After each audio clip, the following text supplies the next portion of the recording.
So yung binantayan po natin bagyo na si Ada ay tuluyan na naging isang ganap na low pressure area kahapon.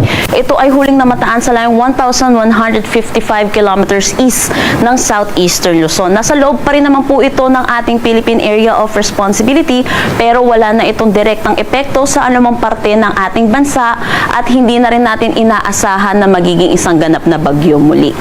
Samantala, meron din tayong low pressure area na binabantayan naman dito sa labas ng ating PAR. Ito ay huling namataan sa layong 1,990 kilometers east ng northeastern Mindanao. Sa ngayon po, mababa pa naman po yung chance neto na maging isang ganap na bagyo at hindi rin natin inaalis yung posibilidad na ito'y pumasok ng ating Philippine Area of Responsibility. Kaya tutok po tayo sa mga nilalabas po na updates ng Pag-asa. Sa ngayon, yung northeast monsoon po natin ay umiiral dito sa may Luzon at Visayas. Ito po yung nagdadala ng malamig na panahon po natin, lalo na sa madaling araw at umaga. At inaasahan din po natin, magbubugso po ito ngayong linggo po natin.